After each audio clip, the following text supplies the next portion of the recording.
Norman11 ABL YouTube channel. Like, share, and subscribe. Lovebird Talks and Tips. Shout out Kuya Joms TV and Wild 7 Game Yard and Aviary. Nice vlog, boss. Thank you, Kasha Bobs, Wild 7 Game Yard and Aviary. Shout out also to Fred Morgan. And shout out also again to Geraldo Cuncio, present idol. Thank you, Kasha Bobs, Geraldo Cuncio. And again, shout out also to Ace Cacho. At my comments is Sir Ace, boss, ano kayang possible offspring ng Violet Personata, Turquoise Purple Personata? Sir, bali maglalabas po yan ng Blue, Violet Personata at syempre turquoise din or par blue na Personata. Hindi po yan mawawala dahil ang blue po at perso, pag pinagsama mo yan, talagang maglalabas po ng perso, violet saka blue or cobalt Personata po. Kasha Bobs, Ace Cacho. Thank you sa inyong mga komento at pagsubaybay sa channel ko.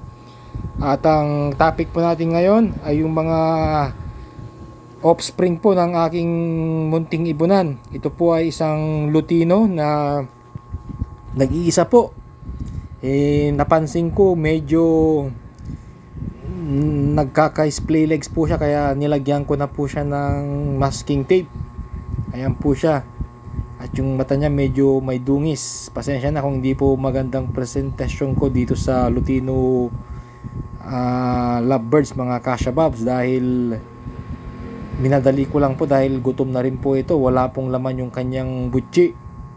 Ayan, medyo hindi po gumagalaw yung isang paa niya, kaya kailangan nating ituwid ng sa ganun habang lumalaki siya, sumasabay din pong maigalaw niya yung kanyang dalawang paa at maipustura ng normal pong posisyon ng sa ganun. Okay po yung kanyang tindig at ganun po hindi po siya mahihirapan kung paano maglakad, lumipad, mga Kasha Bobs.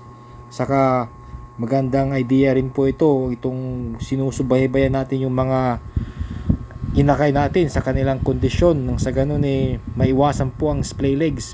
Kadalasan po sa aking aviary splay legs po dahil nagkukulang po ako sa mga nesting material. Yung malunggay po, yung po kasi ang pinaka the best na nesting material sa mga alaga nating lovebirds.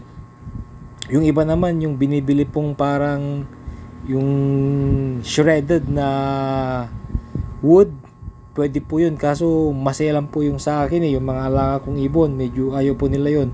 Pwede siguro yung pag malalaki na nalalagyan ng ipot yung kanilang nest box, pero pag breeding stage po, mas number one po yung moringa o yung malunggay po na branch, mga Kasha Bobs. Ito po ang ating ginagawa ng sa ganun pag lumaki itong mga alaga nating ibon na hindi sila magkaka-splay legs, maganda po yung kanilang pagbibreed, kung paano po sila pumatong sa kanilang mga kapartner. Yun po yung isa, dahil kung mali po yung paa, hindi po makakapag-breed, lalo na kung lalaki po ang may problema, mga Kasha Bobs. Ito po yung sa mata niya, medyo may dungis ng konti. Pero gaganda rin po yan, mga Kasha Bobs. Mawawala din po yan habang lumalaki po siya. Ang inuna po natin at ang ating priority yung kanyang paa. Nang sa ganun okay po yung kanyang paglaki at ayos ng kanyang mga paa, mga Kasha Bobs. Sa kanyang kondisyon, malakas naman po siya, mga Kasha Bobs. Ang konting napansin ko lang yung kanyang paa, dahil ito po ang importante, lalo na kung balak po nating ibenta ang ibon na to. Dapat okay po yung kanilang tindig at wala pong issue. At dito naman, mga Kasha Bobs, ito na po yung ating mga pababang inakay. Yang blue, yang green Ewing opaline na sable, at yang green opaline po, split ino po ang mga yan. Yung blue lang po ang hindi. Yung dalawang green na Ewing saka green opaline, 6-link hen po ang mga yan, mga babae po yan na split po sa ino. Pina-poster lang po natin dito sa dalawang par blue. Itong dalawang par blue po, yung isa ng babae, anak niya po itong isang Parblo na visual na PF, at yung kanilang anak, yung po yung aking na-vlog nung last po na vlog ko po, yun po yung anak nila na naglabas po ng Parblo Opaline Field Follow. Kaya itong nakikita nyo ngayon na kanilang mga kasama, poster lang po ang mga yan, mga Kasha Bobs. Pinagsusap ko lang po para mapabilis po yung ating production, mga Kasha Bobs. Ayan po sila, kaya sabay-sabay po yung production natin ng Green Opaline Split Ino, saka Green Split Opa Split Ino po, dahil pinapaposter po natin sa mga iba, pinapasabay po natin, mga Kasha Bobs. At ito naman po yung na-harvest na po natin nung last month po. Ayan po yung mayroon po tayong Violet Opaline na double factor po. Ayan po siya, quality po, mga Kasha Bobs. At yung iba mga kwan lang po yan, split opa. At may Parblo po na split opa, saka Green Opaline Sable na split opa din po yan, mga split Green Opaline po, Sable po, possible male, mga Kasha Bobs.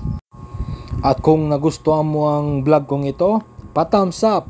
At kung hindi man, pa-thumbs up pa rin, mga Kasha Bobs. At pa-like, pa-share at pa-subscribe po. Maraming salamat po.